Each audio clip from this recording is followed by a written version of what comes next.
ओम शांति। आज 10 जून 2024।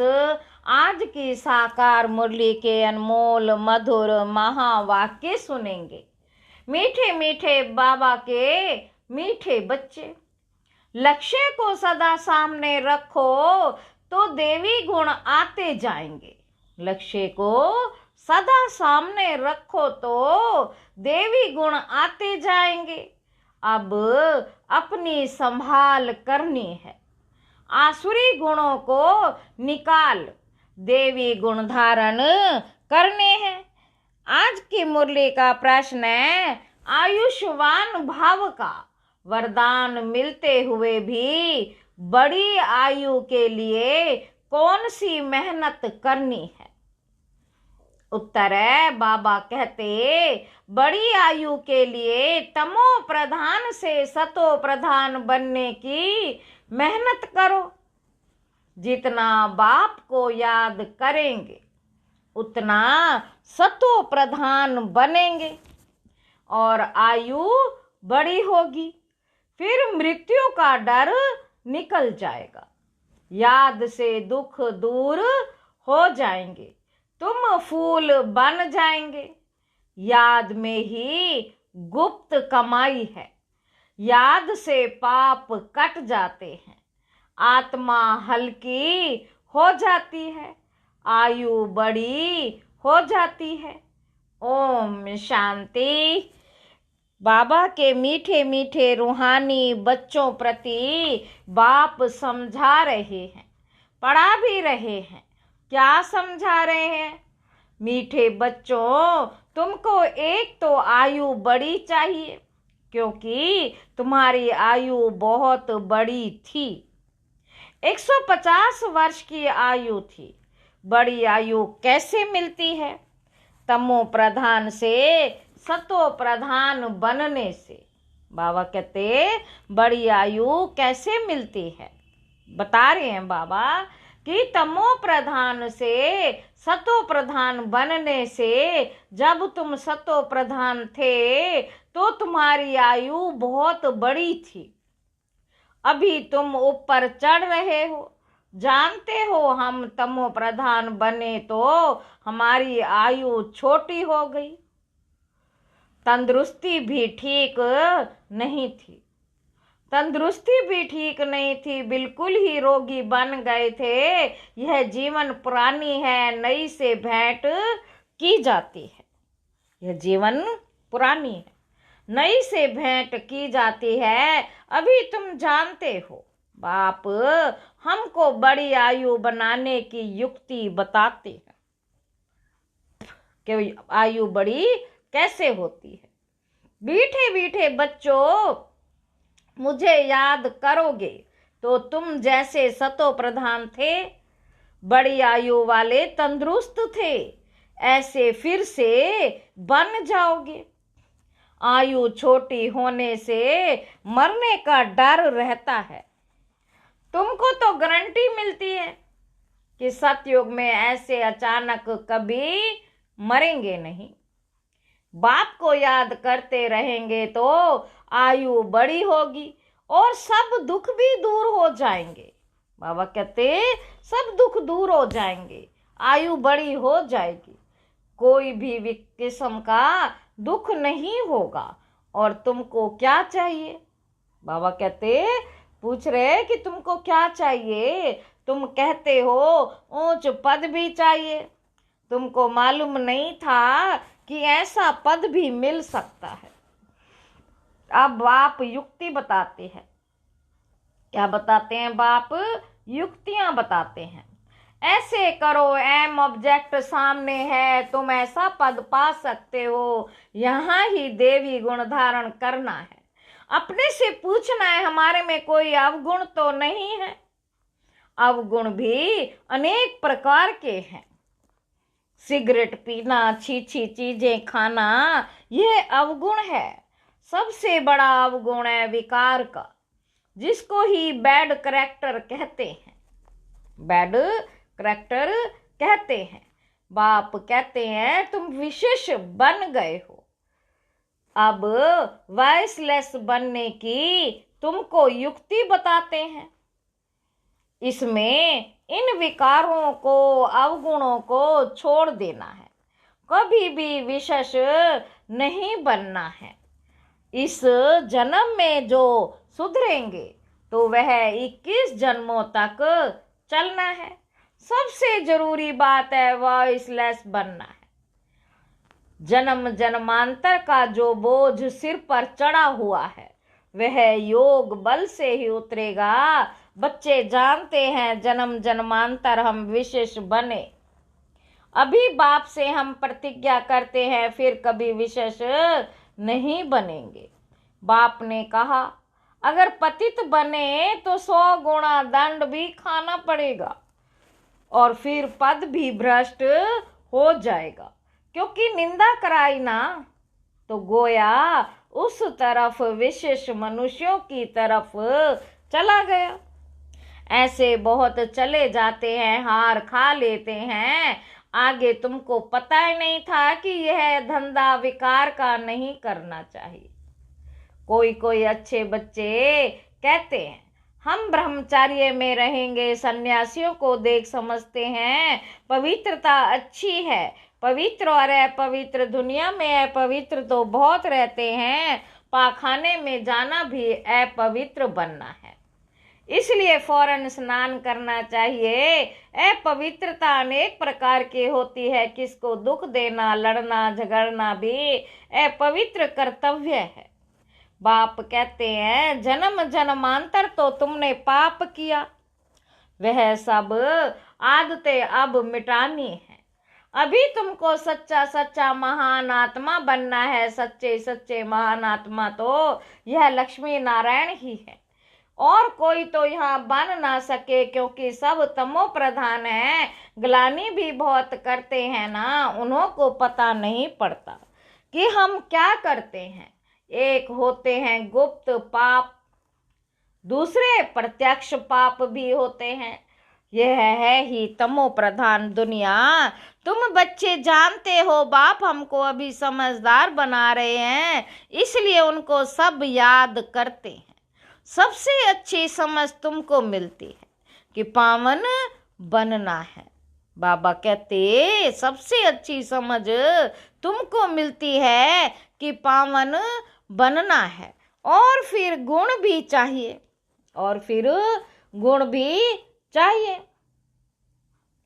देवताओं के आगे जो तुम महिमा गाते हो आए हो, देवताओं के आगे जो तुम महिमा गाते आए हो, अभी ऐसा तुमको बनना है। बाप समझाते हैं मीठे मीठे बच्चों, तुम कितने मीठे मीठे गुलगुल फूल थे, फिर कांटे बन पड़े हो।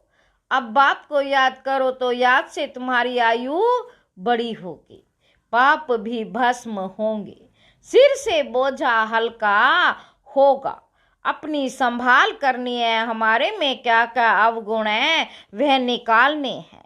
जैसे नारद का मिसाल है, उनको कहा जाता है तुम लायक हो, उनको कहा तुम लायक हो।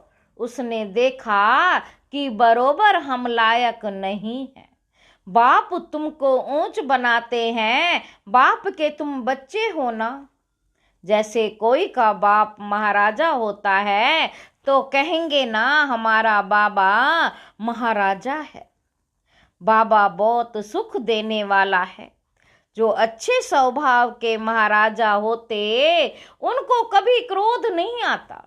अभी तो आहिस्ता आहिस्ता सबकी कलाएं उतरती गई हैं, सभी अवगुण प्रवेश करते गए हैं, कला कमती होती गई है, तमो होते गए हैं।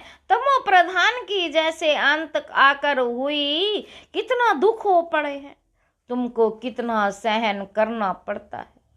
बाबा कहते तुमको कितना सहन करना पड़ता है। अभी अविनाशी सर्जन द्वारा तुम्हारी दवाई हो रही है। बाप कहते ये 5 विकार तो घड़ी घड़ी तुमको सताएंगे। तुम जितना पुरुषार्थ करेंगे बाप को याद करने का, उतना माया तुमको नीचे गिराने की कोशिश करती है। तुम्हारी अवस्था ऐसी मजबूत होनी चाहिए जो कोई माया का तूफान हिला ना सके। रावण कोई और चीज नहीं है, वह कोई मनुष्य नहीं है। 5 विकारों रूपी रावण को ही माया कहा जाता है। आसुरी रावण संप्रदाय तुमको पहचानते ही नहीं है। आसुरी रावण संप्रदाय तुमको पहचानते ही नहीं है कि आखिरीन में ये है कौन। यह बीके क्या समझाते हैं, पूछ रहे हैं।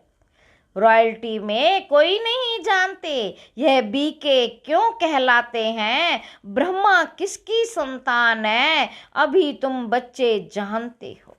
बाबा कहते अभी तुम बच्चे जानते हो, हमको वापिस घर जाना है। यह बाप बैठ तुम बच्चों को शिक्षा देते हैं। आयुष्मान भव, धनवान भव।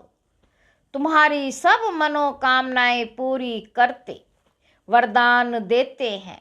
परंतु सिर्फ वरदान से कोई काम नहीं होता, मेहनत करनी है, हर एक बात समझने की है। अपने को राज तिलक देने के अधिकारी बनना है। अपने को राज तिलक देने के अधिकारी बनना है। बाप अधिकारी बनाते हैं। तुम बच्चों को शिक्षा देते हैं, ऐसे ऐसे करो, पहले नंबर की शिक्षा देते हैं। माँ में कम याद करो। मनुष्य याद नहीं करते क्योंकि वह जानते ही नहीं, तो याद भी रोंग है। कहते ईश्वर सर्वव्यापी है, फिर शिव बाबा को याद कैसे करेंगे। शिव के मंदिर में जाकर पूजा करते, तुम पूछो इनका ऑक्यूपेशन बताओ, तो कहेंगे भगवान सर्वव्यापी है। पूजा करते हैं, उनसे रहम मांगते हैं, मांगते हुए फिर कोई पूछता परमात्मा कहाँ है, तो कहते सर्वव्यापी है। चित्र के सन्मुख क्या करते हैं, और फिर चित्र सन्मुख नहीं तो कला काया भी चट हो जाती है। चित्र सामने नहीं है तो कला काया भी चट हो जाती है। भक्ति में कितनी भूलें करते हैं, फिर भी भक्ति से कितना प्यार है। श्री कृष्ण के लिए कितना निर्जल आदि करते हैं। यहाँ तुम पढ़ रहे हो और वे भक्त लोग क्या क्या करते। तुमको अभी हंसी आती है, ड्रामा अनुसार भक्ति करते कदम नीचे उतरते आए हैं, ऊपर तो कोई चढ़ ना सके। बाबा कहते अभी यह है पुरुषोत्तम संगम युग, जिसका कोई को पता ही नहीं है। अभी तुम पुरुषोत्तम बनने के लिए पुरुषार्थ करते हो। टीचर स्टूडेंट का सर्वेंट होता है। टीचर स्टूडेंट का सर्वेंट होता है ना। सर्वेंट की स्टूडेंट की सर्विस करते हैं। गवर्नमेंट सर्वेंट है। बाप ही कहते हैं सेवा करता हूँ, तुमको पढ़ाता भी हूँ, सभी आत्माओं का बाप है। टीचर भी बनते, सृष्टि के आदि मध्य अंत का ज्ञान भी सुनाते। ये ज्ञान और कोई मनुष्य में हो ना सके, कोई सिखला ना सके। तुम पुरुषार्थ ये करते हो कि हम ये बने। दुनिया में मनुष्य कितने तमो प्रधान बुद्धि है, बहुत खौफनाक दुनिया है। बाबा कहती बहुत खौफनाक दुनिया है। जो मनुष्यों को नहीं करना चाहिए वे करते हैं। कितना कौन डाका आदि लगाते हैं, क्या नहीं करते। बाबा कहते 100% तमो प्रधान है। अभी तुम फिर 100% सतो प्रधान बन रहे हो। उसके लिए युक्ति बताई है, याद की यात्रा। याद से ही वे कर्म विनाश होंगे। बाप से जाकर मिलेंगे भगवान। बाप आते कैसे हैं ये भी तुम अब समझते हो। इस रथ में आए हैं, ब्रह्मा के थ्रू सुनाते हैं, जो फिर तुम धारण कर औरों को सुनाते हो। तो दिल होती है डायरेक्ट सुने, बाप के परिवार में जाएं। यहाँ बाप भी है, माँ भी है, बच्चे भी हैं, परिवार में आ जाते। वह तो दुनिया ही आसुरी है, तो आसुरी परिवार से तुम तंग हो जाते हो। इसलिए धंधा आदि छोड़कर बाबा के पास रिफ्रेश होने आते हो। यहाँ रहते भी हैं ब्राह्मण, तो इस परिवार में आकर बैठते हो, घर में जाएंगे तो फिर ऐसा परिवार नहीं होगा। वहां तो देहधारी हो जाते हैं, उस गोरख धंधे से निकल तुम यहाँ आते हो। अब बाप कहते हैं देह के सब संबंध छोड़ो, खुशबूदार फूल बनना है। फूल में खुशबू होती है, सब उठाकर खुशबू लेते हैं, आंख के फूल को नहीं उठाएंगे। तो फूल बनने के लिए पुरुषार्थ करना है, इसलिए बाबा भी फूल ले आते हैं। ऐसा बनना है, घर गृहस्थ में रहते एक बाप को याद करना है। तुम जानते हो यह देह के संबंधी तो खलास हो जाने हैं। तुम यहाँ गुप्त कमाई कर रहे हो, तुमको शरीर छोड़ना कमाई करके, और बहुत खुशी से हर्षित मुख हो शरीर छोड़ना। घूमते फिरते भी बाप की याद में रहो तो तुमको कभी थकावट नहीं होगी। बाप की याद में है शरीरी हो, कितना भी चक्र लगाओ, भले यहाँ से नीचे आबू रोड तक चले जाओ तो भी थकावट नहीं होगी। बाप कट जाएंगे, हल्के हो जाएंगे। तुम बच्चों को कितना फायदा होता है, और कोई तो जान ना सके। सारी दुनिया के मनुष्य पुकारते पतित पावन आकर पावन बनाओ, फिर उनको महात्मा कैसे कहेंगे। बाबा कहते पतित को फिर माथा थोड़े ही टेका जाता है, माथा पावन के आगे झुकाया जाता है। कन्या का मिसाल, जब विकारी बनती तो सबके आगे सिर झुकाती है, फिर पुकारती है पतित पावन आओ। अरे पतित बने ही क्यों जो पुकारना पड़े। सबके शरीर तो विकार की पैदाइश है ना, क्योंकि रावण का राज्य है। अभी तुम रावण से निकल आए हो, इसको कहा जाता है पुरुषोत्तम संगम युग। अभी तुम पुरुषार्थ कर रहे हो राम राज्य में जाने के लिए। सतयुग है राम राज्य, सिर्फ त्रेता में राम राज्य कहें तो फिर सूर्यवंशी लक्ष्मी नारायण का राज्य कहाँ गया।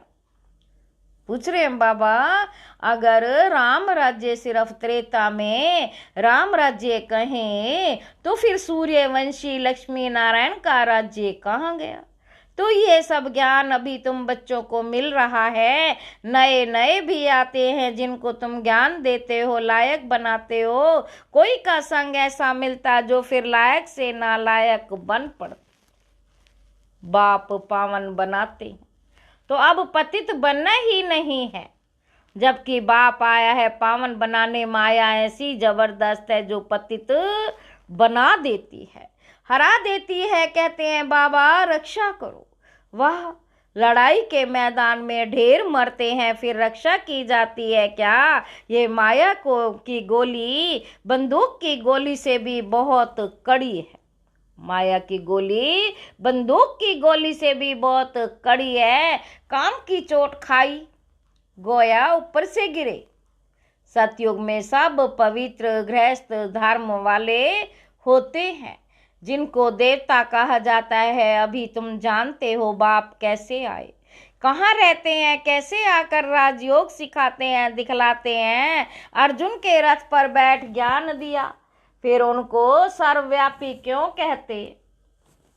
बाबा पूछ रहे हैं, अर्जुन के रथ पर बैठ ज्ञान दिया, फिर उनको सर्वव्यापी क्यों कहते हैं। बाप जो स्वर्ग की स्थापना करते उन्हें ही भूल गए। अभी वह स्वयं अपना परिचय देते हैं। अच्छा, मीठे मीठे सिक्के लदे बच्चों प्रति माता पिता बाप दादा का याद प्यार और गुड मॉर्निंग। रूहानी बाप के रूहानी बच्चों को नमस्ते। हम रूहानी बच्चों की रूहानी बाप दादा को याद प्यार और गुड मॉर्निंग। नमस्ते बाबा, नमस्ते, शुक्रिया बाबा, शुक्रिया। धारणा के लिए मुख्य सार पहला पॉइंट है महान आत्मा बनने के लिए है पवित्रता की। जो भी गंदी आते हैं वह मिटा देनी है। दुख देना, लड़ना झगड़ना, ये सब अपवित्र कर्तव्य है जो तुम्हें नहीं करने हैं। अपने आप को राज तिलक देने का अधिकारी बनाना है। दूसरा पॉइंट है बुद्धि को सब गोरख धंधों से, बुद्धि को सब गोरख धंधों से, देहधारियों से निकाल, खुशबूदार फूल बनना है। गुप्त कमाई जमा करने के लिए चलते फिरते शरीरी रहने का अभ्यास करना है। वरदान है, अपने शुभ चिंतन की शक्ति से, अपने शुभ चिंतन की शक्ति से आत्माओं को चिंता मुक्त बनाने वाली शुभ चिंतक मणि भव। आज के विश्व में सब आत्माएं चिंतामणि हैं। उन चिंतामणियों को आप शुभ चिंतक मणियां अपने शुभ चिंतन की शक्ति द्वारा परिवर्तन कर सकते हो। जैसे सूर्य की किरणें दूर दूर तक अंधकार को मिटाती हैं, ऐसे आप शुभ चिंतक मणियों की शुभ संकल्प रूपी चमक व किरणें विश्व में चारों ओर फैल रही हैं। इसलिए समझते हैं कि कोई स्पिरिचुअल लाइट गुप्त रूप में अपना कार्य कर रही है। यह टचिंग अभी शुरू हुई है, आखिरीन ढूंढते ढूंढते स्थान पर पहुंच जाएंगे। स्लोगन है, बाप दादा के डायरेक्शन को क्लियर कैच करने के लिए, बाप दादा के डायरेक्शन को क्लियर कैच करने के लिए मन बुद्धि की लाइन क्लियर रखो। अच्छा, ओम शांति।